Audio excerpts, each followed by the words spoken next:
What is going on? I'm zmoT, and as you can see here, we are quick against 6-engine room bases. Gonna show you some fun, but first need to make sure that the creator boost is zmoT.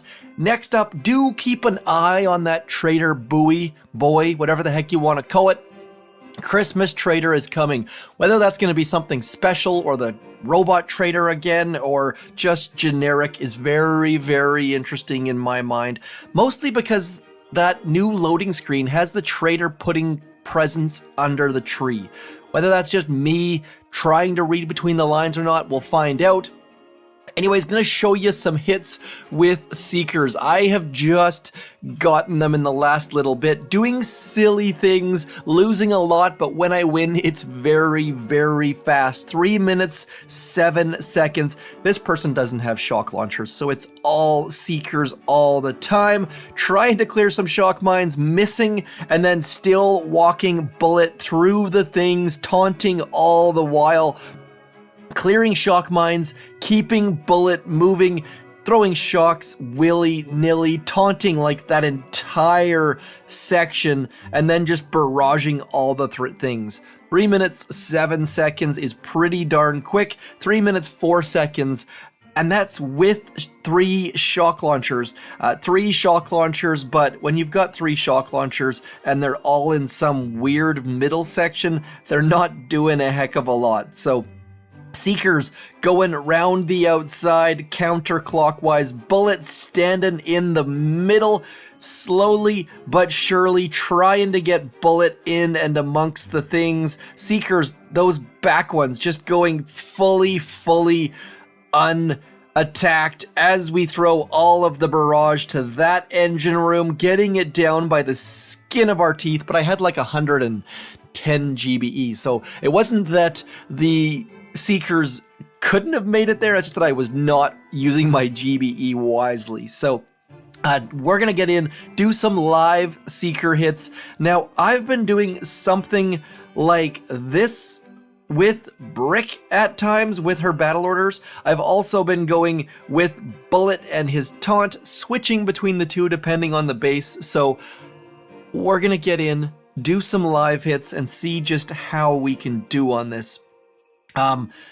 The number one issue for me with Seekers is pathing. Like, are they going to go from there to the back or from there to there? So I am I am going to screw this up a little bit, but that is going to be fine and dandy. Let's bring Brick in just because Brick needs to have a little bit of fun too. I threw that in the absolute wrong spot. Was not trying to do that, I assure you. We are gonna, need to throw more of you. We're gonna get onto there. This is not shaping up in a terribly good way. Shocking there, trying to keep that one boat alive. We're gonna get rid of that.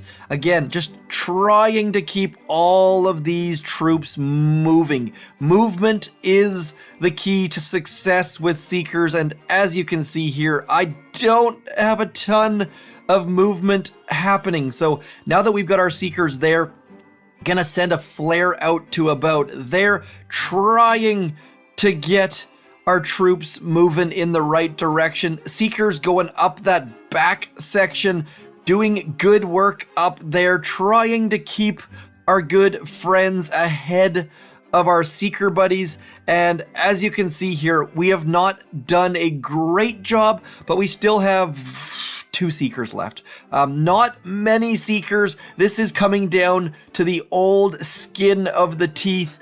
But the beautiful thing of this is, if we get this down, we win. It's that straightforward, it's that simple. That Flotsam doing a tiny bit of damage as our final heavies come out, just to make this as dramatic as they possibly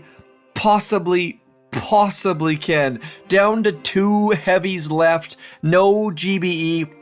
Pulling out the most ridiculous, terrible Seeker attack of the day. 2 minutes 27 though. As you can see by our opponent, that's going to be fairly gosh darn quick. We've actually got a fizzle on our hands, so we would have won regardless, maybe. I'm very curious to see if they're going to get that engine room down, because if they were to get that final engine room down, we would definitely have lost on percent, but it really doesn't feel like they're going to get it down. Come on, Abed. You got this, buddy. It's... come on. Their attack is getting down to the wire as much as mine was, and that final heavy chopper has almost no health. It is going... yeah, see, this, if we wouldn't have had those last two heavies, I think we would have lost. Our opponent here does have Kavan left over. Come on, buddy. I want you to get that engine room down. I need you to get that engine room down. Pull in the plug, Abed. No need to retreat there, buddy. We picked up a win. They're going to be surprised at how slow we were with Seekers, but... you don't have to be fast. Even a slow Seeker hit is faster than basically any other hit. So I'm glad I managed to show that and demonstrate that fully intentionally. Anyways, this looks straightforward. One shock down there, clearing all of that. That's a bit of a mess. I'm going to stick with Brick on this one. We're going to send her through all of this stuff. Going to drop 4 wide here, trying to get a bit more goodness out of Miss Brick, throwing a smoke there. Then we're going to flare up into that neighborhood, shocking there. Then we're going to get the rest of this stuff out, just trying to clear as many mines as we possibly can. Shocking yet again, holding our friends, the battle orders, for the second, just waiting, and then we're gonna carry on through here. Brick is dead, long live Brick, but still lots and lots of Seeker buddies left. These guys are completely and utterly keeping that shock launcher and flamethrower on lockdown. Now we can get onto that final engine room. Gonna pre-smoke about there, just trying to keep our Seekers alive. Maybe throw some of those beautiful critter buddies out there to help our Seekers out. 2 minutes 56, keeping things moving. I don't know why I'm getting more value with Brick on my Seekers than Bullet. I know typically Bullet and Taunt is magical, but I feel like using those 4 boats of heavy choppas with Brick, just you end up getting more heavies just hanging around, whereas with Bullet, I feel like I focus too much on Bullet, and as a result, making all sorts of mistakes. M24 Jasper showing that heavy choppa, rocket choppa is very quick. They're going to end up with 2 minutes-ish. They should, likely, you can tell, as soon as you lose any rocket choppas, your attacks just absolutely suffer. So when you're using rocket choppas, you need to keep them alive. Jasper didn't do a great job of that, unfortunately, and as a result, they're going to be sub 2 minutes, which with rocket choppas just doesn't work. You need to be like 220-ish with your rocket choppa attacks. And if you're asking yourself, Zed, how do you know that? It's because I was using primarily heavy choppa, rocket choppa on this account before. Then we got Seekers, and I said, you know what? Let's just keep rocking the Seekers. Seekers are a lot of fun when you have instant training. They are a lot of frustration, even if you do have instant training, but I do enjoy the challenge most definitely. Don't think any of our mines there need to be cleared. We're going to leave that one boat just to do its own thing. We're going to do exactly the same thing with this side, sending this side out. One smoke there. We're going to flare on up. That's probably not going to be good enough for that left-hand side of mine clearing, but it's a start. And that is all we really care about at the moment. Getting things started. That side engine room is doing a great job. Now we just need to clear a couple mines over here. Getting this shock out. I think I missed the shock mine in a stupid manner. No problems though. Brick's battle orders doing great things for us. We are onto that final engine room. I can throw a shock back there, but don't have the GBE at present. Need something magical to happen here. We've got one more engine. Oh, it's down here. Shucks, did not notice that at all. That is one of the bad things about me using the brick and or critters and or seekers, not paying close attention to where the engine rooms are at times, making mistakes and still coming up with a 256 time. So if you can pull off seeker hits at the 6 engine room level, you are going to win. Almost definitely. There's like a 5% chance you're going to run up against someone else using seekers.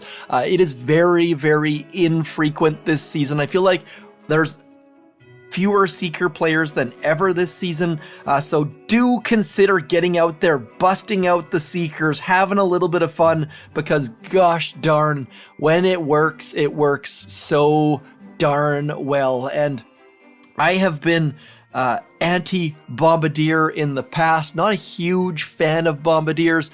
That being said, I'm using them in mid-rank 25 at the moment, so who am I to talk? But seekers, just a breath of fresh air.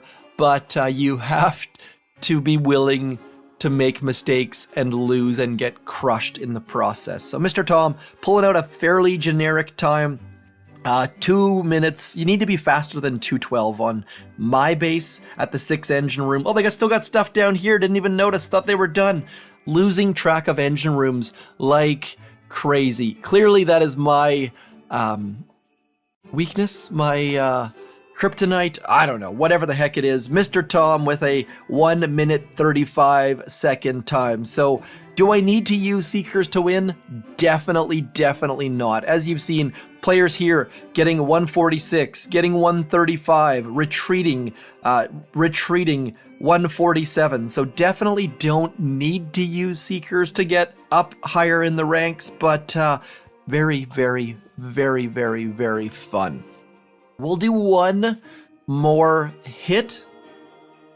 Would like to bring Bullet and do maybe an all-seeker hit, but it really, really does depend on the base. So where are your shock launchers? Shock launcher up there, shock launcher down here, one engine room down. Like this, all of these bases are very, very, very similar.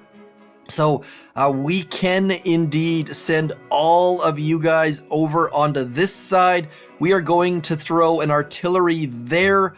Same deal, one boat on this side. Gonna go get that shock launcher before we drop any of our troops, and then throwing that one shock out there, throwing all of you guys over there. That shock launcher is done like dinner. That bottom engine room, similarly done. Getting our shock out, getting our troops moving across many, many, many of those shock mines. Those shock mines are going to be a complete and utter pain in our neck, but we've got all of the battle orders bringing extra oomph to our troops, and as a result can shock that stuff, getting our troops moving. Need to keep these guys moving. Bricks battle orders, keeping our critter launchers, our critters, our seeker dudes going. Gonna get some critters out there because my goodness, there's gonna be a bunch of stuff happening. Battle orders making for all of the goodness. Seekers are underneath the sky shield. 2 minutes 50 seconds. Bang goes the dynamite. I know that's not what it's said by that awkward newscaster, sportscaster, whatever the heck you want to call it. A bunch of wins, bunch of easy wins. This base that I believe it was, who was Lil Simp, I do believe, built this base. This was the base that I used on my main account. Like I said, we're sitting in mid 25. I used this base like probably 10 days ago, still working an absolute treat. So if you're looking for a decent 6 engine room base, take a screenshot of that, build this base out. There's some hidden shock mines like there and maybe there, obviously there and back in there. The mines are not the main bit though. As you can see, more shock mines hidden there and there. It's all about this corner. People go from this beach over to this side, and by the time they get there, all of their heavies are dead, and it works an absolute Christmas miracle. Anyways, that's going to be it for me. Like I said, throw creator code zmoT in every Supercell game. Keep an eye on that trader, and like, share, comment, subscribe, all of that stuff. And if you're feeling the blues of the season, give Seekers a try. They will get you out of the dumps. They are very, very fun. I'm zmoT. Thanks for coming in. Peace.